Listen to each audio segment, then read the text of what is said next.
극적인 장면이 사무엘서에 나오죠. 다양한 사무엘의 출생, 사울의 등장, 폐위, 다윗의 등장, 고난, 20여 년 만에 왕으로 기름 부음을 받은 뒤에 세움을 받음, 잠시의 태평 성대와 또 아들 압살롬의 반역, 또 피난, 또 압살롬의 죽음, 비통의 함,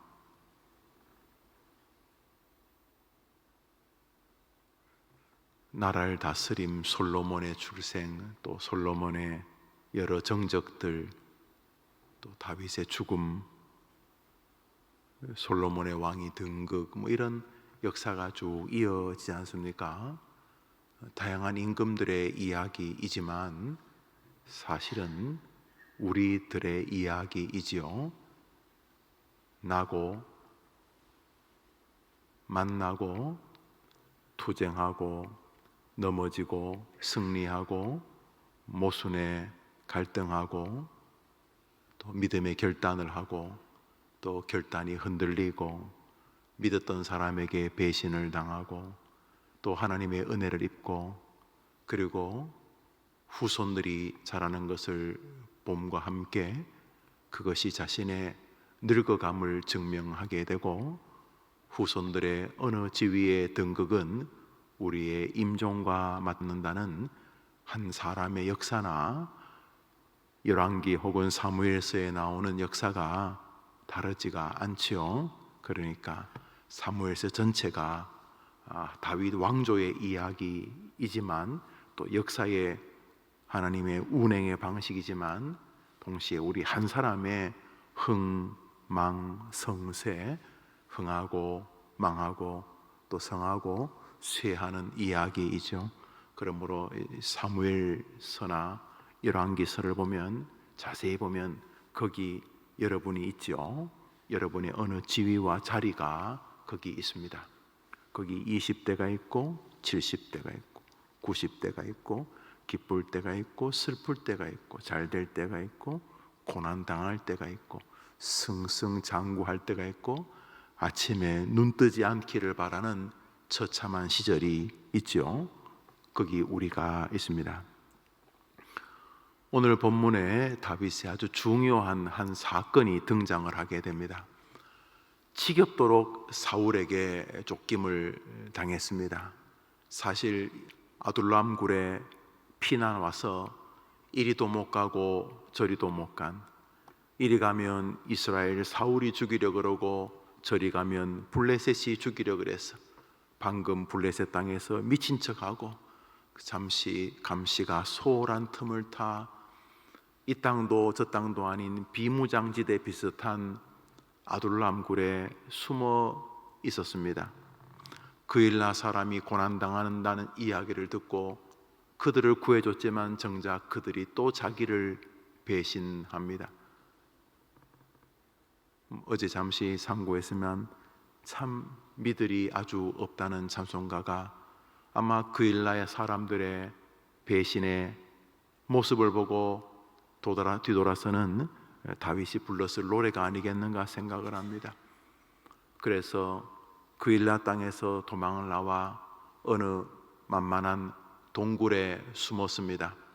동굴이 꽤 속이 깊었는지 꽤 많은 사람이 동굴 깊이 들어가 있었는데 다윗을 잡으러 온 사울과 사울의 군대 수천 명이 그 동굴 앞에 도달을 했습니다. 날씨가 더웠는지 사울이 잠시 눈을 붙이기 위해 들어왔는지 아니면 소변을 보러 들어왔는지 여튼간에 동굴 안에 들어왔는데 밖에 온도와 동굴 안의 온도가 다르니 좀 시원했는지 사울이 부하들이 수천 명의 동굴 앞에 진쳐 있는 동안 잠시 동굴에서 쉬다가 잠이 들었습니다. 동굴 안에 있던 사람들은 사울의 군대가 오니 동굴 안으로 더 깊이 들어갔고 온갖 촉각을 동굴 입구에 세웠을 때 참 다윗 같으면 자주 듣던 목소리가 들렸습니다. 여러분들 마이크에서 목사의 목소리가 들을 때 저거 담임 목사 목소리다, 저거 어떤 목사님 목소리다, 여러분이 보편적으로 우리 교회 성도라면 알지 않습니까? 다윗도 이스라엘의 영웅 사울과 함께 있었고 또 같이 전쟁했고 또 식당에서 같이 밥을 먹었고 그랬으니, 또 임금의 부마였으니까, 사위였으니까 사울의 소리를 잘 알았겠죠. 여봐라, 너희들은 거기 좀 있거라 하고 이제 사울이 동굴 안으로 들어와 잠시 눈을 붙였습니다. 5분이 흘렀나요? 10분이 흘렀나요? 사울의 코 고는 소리가 들렸습니다. 그때 동굴 안에 다윗 곁에 있던 부하들이 말합니다. 요압이었을까요? 아비새였을까요? 형님, 하나님께서 형님의 시대를 주셨습니다. 두 번 말할 것 없습니다. 명령만 하십시오. 제가 창을 들고 사울의 목을 찌르면 두 번 찌를 필요도 없이 그냥 창과 흙이 맞닿도록 목을 뚫고 땅에 창이 박히도록 사울을 죽이겠습니다. 이게 하나님께서 형님에게, 다윗에게 하는 말이죠. 장군에게 주신 하나님의 기회입니다. 그럴듯해요. 아무리 생각해도 사울이 악해요. 객관적으로 사울이 악해요. 다윗에게 훨씬 더 큰 정당성이 있어요. 또 가만히 생각해 보니까 사울의 군대 몇백 명이 다윗의 군대 몇백 명이 사울의 군대 몇십만 명을 당할 재간은 없는데, 이거는 정말 하늘이 내린 기회처럼 보여요. 그것도 지금 혼자 잠들어 있으니까 이거 슬금슬금 가서 목을 친다고 해도 깨어나지 못할 그런 지경이었어요. 그래서 다윗의 사람들이 이르되, 보소서, 하나님 여호와께서 당신 다윗에게 이르시기를 내가 원수를 내 손에 넘기리니 내 생각에 좋은 대로 행하라, 그에게 행하라 하시더니 이것이 그날이니다. 그러니까 다윗의 이야기를 전해 듣고는 그들이 결론을 내립니다. 하나님이 당신에게 주신 기회니까 빨리 죽이십시오, 이 말입니다. 그때 다윗이 가만히 일어나서 사울의 겉옷을, 이스라엘 옷이 좀 벌렁거리지 않습니까? 칼로 겉옷을 그저 한 손수건 분량만큼 싹 베고는 다시 안으로 돌아옵니다. 사울이 이제 잠에서 깬 다음에 잘 잤다 하고 이제 동굴에서 나와서 한 200m, 500m 이제 밑으로 내려갈 때에 다윗이 그 동굴 안에서 나와서 임금님, 저 다윗입니다. 근데 사울이 방금 자기가 자고 난 동굴에서 다윗이 나오는 거 보면 얼마나 놀랐겠습니까? 8절을 읽읍시다. 8절입니다. 시작. 그 후에 다윗도 일어나 굴에서 나가 사울의 뒤에서 외쳐 이르되 내 주 왕이여 하매 사울이 돌아보는지라 다윗이 땅에 엎드려 절하고. 이제 8, 9절 읽습니다. 시작. 다윗이 사울에게 이르되 보소서, 다윗이 왕을 해하려 한다고 하는 사람들의 말을 왕은 어찌하여 들으시나이까? 사람들이 다윗이 임금 죽이려고 하니까 네가 먼저 죽여라, 이런 간신배들의 말을 어떻게 그걸 믿고 계십니까? 누가 그랬는지는 모르지만 이 사울 안에서 그런 말이는 다윗을 죽여야지 내 왕권이 오래 갈 것이다. 이제 이 사울의 이야기인데, 다윗이 사울에게 죄를 돌리지 않으려고 끝까지 노력을 합니다. 객관적으로는 사울이 그 모든 나쁜 짓의 원흉이지만은 애써 사울의 죄를 다른 사람에게 넘기려고 하는 사울의 명예를 지킨다고 해야 되나요? 이 다윗식 언어입니다. 그리고 10절을 보면 10절이 이제 조금 전에 4절에서 부하들이 하나님이 당신에게 주신 기회라는 뜻이 다윗이 어떻게 이해했는지가 이제 10절에 나오면 10절 읽읍시다. 시작. 오늘 여호와께서 굴에서 왕을 내 손에 넘기신 것을 왕이 아셨을 것이니이다. 어떤 사람이 나를 권하여 왕을 죽이라 하였으나 내가 왕을 아껴 말하기를 나는 내 손을 들어 내 주를 해하지 아니하리니 그는 여호와의 기름 부음을 받은 자이기 때문이라 하였나이다. 이게 다윗의 정신이었습니다. 부하가 4절에서 한 말은 죽이라는 말이었거든요. 하나님 운운하면서 결론은 형님 빨리 사울 죽이십시오. 기회가 왔습니다. 이건 객관적으로 당신이 옳습니다. 이런 이야기입니다. 거기에 이제 성경 지식 좀 들러붙여서 객관적으로 당신이 죽이는 게 옳습니다. 이게 하나님 뜻입니다. 이렇게 말을 한 것입니다. 다윗이 부하들의 말을 듣지 않습니다. 안 죽이지요. 그 외에도 이런 일이 여러 번 반복되지만 끝내 다윗이 사울을 안 죽입니다. 우리 생각에 죽을 만한 사람 맞아요. 사울은. 끝까지 다윗이 안 죽이는데, 안 죽이는 이유는 당신을 임금 세운 분이 하나님이신 것을 내가 인정하기 때문입니다 라는 정신 때문이었다는 것이죠. 10절에 이제 그렇게 말합니다. 위로 올라가시죠. 5절 6절에 있습니다. 이제 칼로 사울의 옷 일부분을 베고 났을 때의 전후에 가졌던 다윗의 정신입니다. 5절 6절입니다. 시작. 그리한 후에 사울의 옷자락 뱀으로 말미암아 다윗의 마음이 찔려 자기 사람들에게 이르되 내가 손을 들어 여호와의 기름 부음을 받은 내 주를 치는 것은 여호와께서 금하는 것이니 그는 여호와의 기름 부음을 받은 자가 됨이니라 하고, 다윗 생각에도 사울이 죽을 만한 사람 맞아요. 시편에 보면 다윗이 사울을 하나님이 좀 죽여주셔야 되는 것 아니냐는 절규가 여러 성경에 나오거든요. 다윗이 어문 사람을 죽이자는 게 아니고 다윗의 생각에도 자기가 가지고 있는 신앙, 또 인륜, 윤리, 도덕, 상식 하다못해 이 나라를 위해서라도 저 인간이 죽어야 될 것 같기는 해. 내 생각에, 다윗 생각에는. 그런데 문제는 임금, 선지자, 제사장을 기름 부어 세우는 분이 하나님이신 거죠. 그 다윗에게는 내 생각이나 다른 사람들의 이야기를 애써 무시할 필요까지는 없다 할지라도 다윗 마음 안에는 하나님의 판정이 훨씬 더 중요한 정신을 차지하고 있었다는 것이죠. 왜 하나님이 다윗을 만나니 내 마음에 합한 자라 그에게 다 이루게 하리라.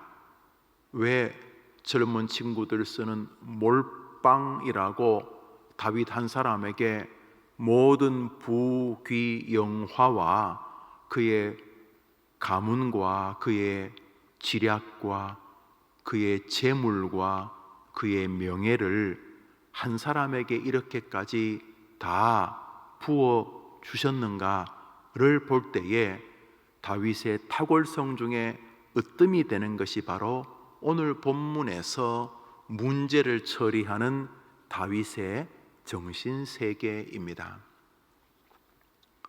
우리 생각에 부모님이 아무리 생각해도 좀 부족해요. 그저 좀 배움의 세계가 좀 짧다 이런 개념이 아니라 인간적으로도 참 부족해요. 부모의 기본이라는 게 존재하는데 심지어 짐승들에게까지도 자식을 향한 부모의 도리나 책임 같은 것이 있는데 나의 부모님은 너무너무 모자라는 사람이, 가끔 텔레비전에서 나오는 폐륜적 범죄를 짓는 사람들, 그들과 크게 차이가 없는 것 같아, 이 자식 생각에. 아니, 나는 뭐 더 훌륭한 부모님까지 기대하지도 않아. 나는 뭐 옆집에 무슨 뭐 그냥 스위트 홈을 만들고, 그저 친구도 집만 생각하면 막 즐거워하는, 사랑이 흐르는 아빠와 엄마와 아빠가 있는 그런 가정도 꿈꾸지 않아. 그냥 짐승보다는 좀 나았으면 좋겠어, 부모가. 그런데 정말 이 부모의 하루를, 자식을 대하는 모습을 아마 취재를 한다면 아마 국민 모두가 공분할 만한, 도저히 동의가 안 될 그런 부모님이라고 한번 생각해 봅시다. 그러면 그런 부모님은 불효해도 정당한가? 아마 사람들은 정당하다고 말할 것입니다. 야, 진짜 그거는 부모도 아니다, 그거는 짐승이다, 그거는 이렇게 말하겠지만은, 하나님을 온전히 믿는 자녀라고 한다면은 그 부모의 인격이나 자세가 비록 부족하다 할지라도 내 부모를 공경하라. 그리하면 나 여호와가 내게 준 땅에서 내 생명이 길리라고 하는 그 부모를 내게 주신 분이 하나님이라고 하는 원리는 변하지 않는 것입니다. 동의가 좀 안 된다 할지라도 여러분 가운데 단 한 명도 이 사람을 내 부모로 선택할까? 저 사람을 내 엄마로 선택할까? 누구 뱃속에 10달 있을까? 이렇게 결정한 사람이 아무도 없습니다. 여러분이 태어나 보니 하나님이 그분을 여러분의 부모님으로 주신 것입니다. 이제 다윗의 예를 들어보겠습니다. 다윗은 정말 이 사울이 이해가 잘 안 되는 사람, 아들 요나단의 100분의 1 정도의 인격만 되어도 이러지 않으실 텐데 정말 이해가 안 됩니다. 사실 사울은 내 아내의 아버지, 장인 아닙니까? 장인. 아니, 세상에 내가 언제 한번 권력을 달라고 한 적이 있었는가? 나는 뜻하지 않게 아버지 심부름으로 전쟁터 갔다가 골리앗이 하나님의 이름을 조롱하고 하나님의 백성을 야유할 때에 저 개 같은 인간이 어떻게 우리 하나님의 이름을, 우리 하나님의 군대를, 그러니까 이스라엘은 그게 교회죠, 교회. 저 인간이 어떻게 우리 하나님을, 우리 교회를 조롱하는가? 이 어린애의 마음에 울분이 솟아가지고 다른 군사들은 다 그 블레셋 골리앗에 질려 있을 때 그 어린애가 물맷돌 들고 가서 하나님이 도우셔서 그를 이긴 것밖에 없는데, 그리고 전쟁할 때마다 게으르지 않고 이게 내 전쟁이다 생각하고 정신을 다해, 온 힘을 다해 진짜 뭐 정신없이 싸운 것밖에 없었는데, 그때마다 하나님이 승리를 주셨어. 사람들이 야, 다윗 우리나라의 훌륭한 장군이다, 뭐 이런 것밖에 없는데 그렇게 나를 죽이려고 하시다니 정말 이해가 안 된다. 여기까지는 내가 이해가 안 되는 건데, 문제는 임금을 기름 부어 세우신 분이 하나님이라는 사실입니다. 그래서 다윗은 사울을 사람들이 죽여야 된다고 말하고, 또 들어보니까 또 느낌이, 분위기가 합리적으로 마치 기회가 온 것 같고, 내가 지금 사울을 죽인다고 해서 누구도 사울 편을 들 것 같지 않는 그런 상황임에도 불구하고 다윗은 사울을 죽이기는커녕 사울의 옷자락을 벤 것만 가지고도 지금 양심의 가책을 받으면서 내가 하나님의 기름 부음 받은 자를 내가 어떻게 내 손으로 이렇게 했는가 하면서 절규하게 됩니다. 참, 사울이 그 소식을 다 이렇게 듣고 있으니까 아무리 짐승 같아도 방금 동굴에서 사울을 자기를 다윗이 죽이려고 하면 그건 뭐 한줌감도 아니었다는 것, 그 다윗의 전쟁 실력을 아는 사울이었기 때문에 사울도 차마 다윗을 볼 면목이 없었습니다.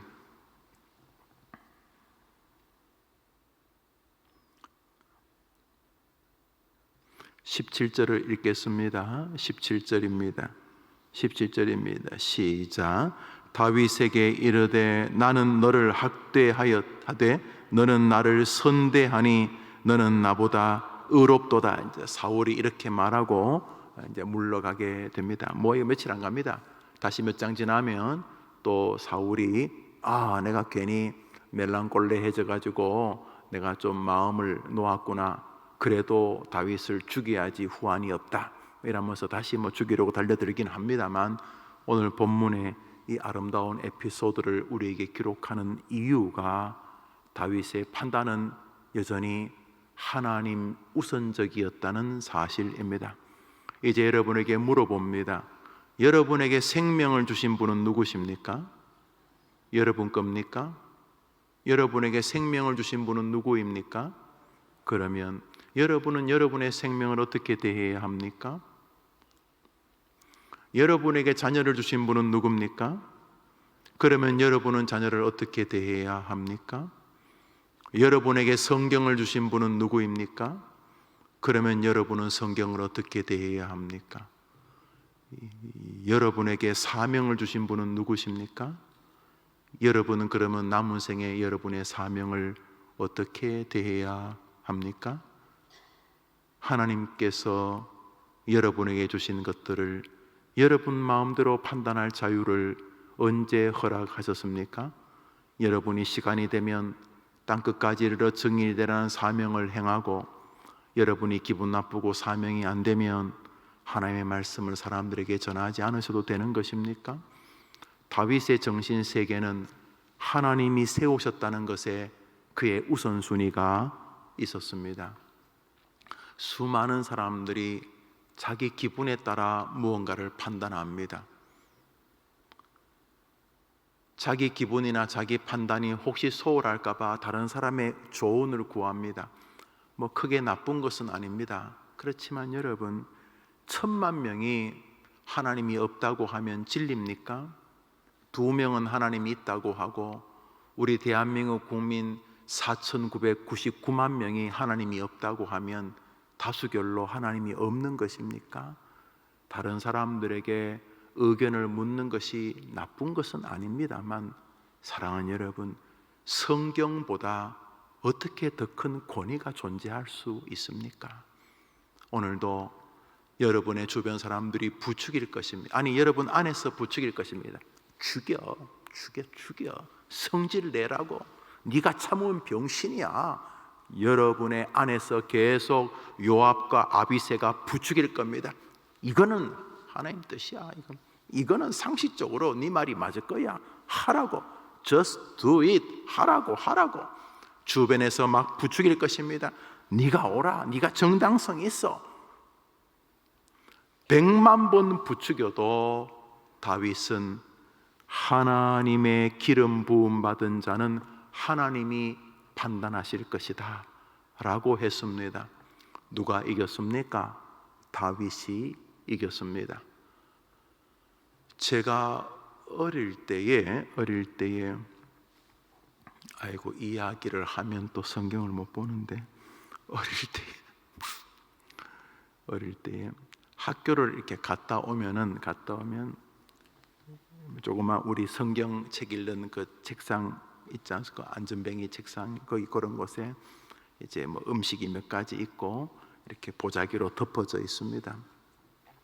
형제가 6이었는데 저는 이제 막내였는데, 이제 학교 이렇게 다녀오면은 이제 출출하니까 이렇게 보자기를 열면은 밥도 좀 있고 이렇게 있는데, 거기 이제 조기나 굴비 같은 게 있지 않습니까? 그런데 목이 부러지고 이렇게 좀 누가 손을 댄 조기는 먼저 본 사람이 임자입니다. 그거는 큰형이든 둘째 형이든 누나든.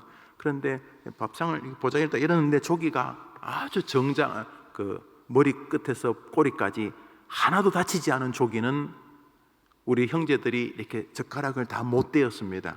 왜냐하면 이놈이 지 몸을 정상적으로 가지고 있는 것은 누구 거니까? 아버지 거니까. 이게 목이라도 부러지고 뭐 누가 이렇게 뜯어 먹었으면 이게 손을 내도 되는데, 이 조기, 뭐 예를 들어 조기라고 칩시다. 뭐 그게 정자세로 가만히 누워 있으면 이건 아버지 거라는 느낌. 아버지가 먼저 손을 대야 돼. 아버지가 항상 아버지가 먼저 손을.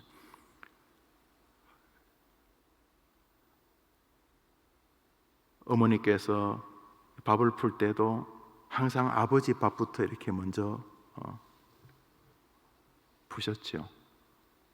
안 계셔도 먼저 퍼서 구들봉에, 이게 뭡니까? 그 밑에 그 뭐라 합니까? 그 구들목이라나? 아랫목에 먼저 이렇게 넣어두고 그 다음에 이제 뭐 순서대로 밥을 퍼 주셨죠. 항상 아버지 먼저였습니다. 아버지 먼저. 뭐 누가 이렇게 선물이라도 사가지고 오면 그 뜯어보고 싶은데 항상 어머님은 이놈아 아버지 들어오시면 먹자, 늘 그렇게 말했어요. 뭐 요즘 젊은 분들은 아빠 오기 전에 빨리 먹자 뭐 이렇게 한다던데 우스갯소리입니다. 다윗의 정신이 뭐냐 하면 억울하고 분하고 성질이 날만한 일이어도 일단은 성질 내기 전에, 절망하기 전에, 분해하기 전에, 억울해하기 전에, 원통해하기 전에, 어디 가서 뭐 뛰어내리기 전에 하나님이 무슨 생각이신가?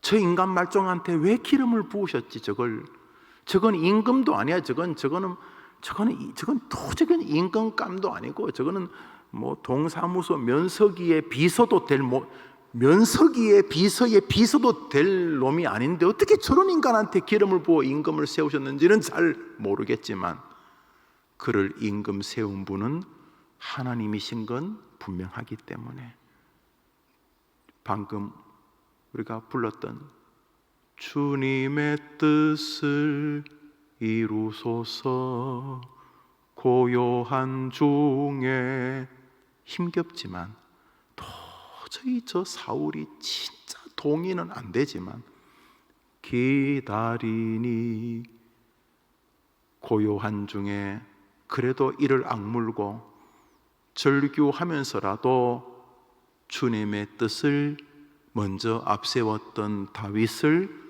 그 고난 속에서도 건지셔서 역사의 주인공으로 세우신 하나님은 이 시대에 자신을 하나님으로 진정으로 인정하고 그것이 판단의 우선순위가 되는 여러분들을 기다리고 계시는 줄 믿으시기를 바랍니다. 오늘 본문은 우리에게 먼저 하나님의 뜻을 묻고 하나님의 권위를 먼저 존중하는 사람을 기다리시는 것입니다. 부모가 훌륭하면 좋지만 훌륭 안 하셔도 그 부모님을 내 앞에 세우신 분은 하나님이시기 때문에, 부모님이기 때문에 효도하는 것이 아니고 부모에게 효도하라는 말씀 때문에 효도하는 게 기독교인인 것이죠. 내가 열심히 믿어서 구원받는 게 아니고 예수를 믿으면 구원받는다는 성경 때문에 우리가 구원을 받는 것인 것처럼, 지성이면 감천이다 울고 불고 해서 기도 응답 받는 것이 아니고 구하면 주신다고 말씀하셨기 때문에 기도하면 응답 받는 것처럼, 하나님이 그를 세우셨기 때문에 우리는 그를 존중하는 것이 신앙인 것이죠. 다른 사람들은 다 자기 판단으로 결정을 하는데 오직 이 아이 하나, 다윗 하나만 사람들의 이야기로 판단하지 않고 오직 말씀에 근거해서 판단했다는 것이죠. 하나님이 다윗을 어떻게 대하셨는지는 우리가 역사를 통해 잘 알고 있습니다. 제가 볼 때에 단위 면적당 가장 자기 나라 국기가 많은 나라는 제가 다녀본 나라 가운데는 압도적으로 이스라엘입니다. 미국도 꽤 많이 자기 나라를 국기를 붙여놓고, 중국을 갈 때도 꽤 많이 중국 국기를 붙이고 다닙니다만 이스라엘을 당하지는 못할 것 같습니다. 만나는 자동차, 택시, 버스, 집 안, 밖, 관공서에도 한두 개가 아니고, 집 대문에도 이게 국가가 달라고 해서 다는 수준이 아니라 말할 수 없이 자기 나라 이스라엘을 사랑하는 것을 이스라엘 땅에 딱 내리면 느낄 수 있습니다. 이 사람들이 얼마나 자기 나라를 소중히 여기는지. 그런데 그 이스라엘에 펄럭이고 있는 깃발이 다윗의 별입니다. 우리나라는 태극이 국기 아닙니까? 이스라엘은 다윗의 육각형 별, 그게 국기입니다. 지금도 이스라엘 사람들의 마음에 펄럭이는 것이 다윗인 것이죠. 내가 먼저 판단하기 전에, 내가 먼저 말하기 전에 하나님이 무슨 생각을 가지고 계시는지를 생각하는 것은 어리석은 일이 아닙니다. 이 일을 늦게 처리하는 것도 아니고 결단력이 부족한 것도 아닙니다. 먼저 하나님의 뜻이 무엇인지, 저 사람을 누가 세웠는지, 하나님이 저 사람을 세웠기 때문에 하나님 때문에 내가 저 사람을 존중하겠다. 그것이 부모를 대하는 자녀의 태도고 세상을 대하는 자세인 것이죠. 오늘도 다윗같이 하나님 그분의 뜻에 먼저 마음을 두신다면 여러분에게 좋은 일이 있게 될 줄 믿습니다. 준비한 시편이나 에스겔서는 여러분들이 또 상고하시면 좋겠습니다. 주님 가르친 기도로 예배를 마치고 자유롭게 기도하며 하루를 출발합시다. 하늘에 계신 우리 아버지여, 이름이 거룩히 여김을 받으시오며 나라의 임하옵시며 뜻이 하늘에서 이룬 것 같이 땅에서도 이루어지이다. 오늘날 우리에게 일용할 양식을 주옵시고 우리가 우리에게 죄 지은 자를 사하여 준 것 같이 우리 죄를 사하여 주옵시고 우리를 시험에 들게 하지 마옵시고 다만 악에서 구하옵소서. 내게 나라와 권세와 영광이 아버지께 영원히 있사옵나이다. 아멘. 기도합시다.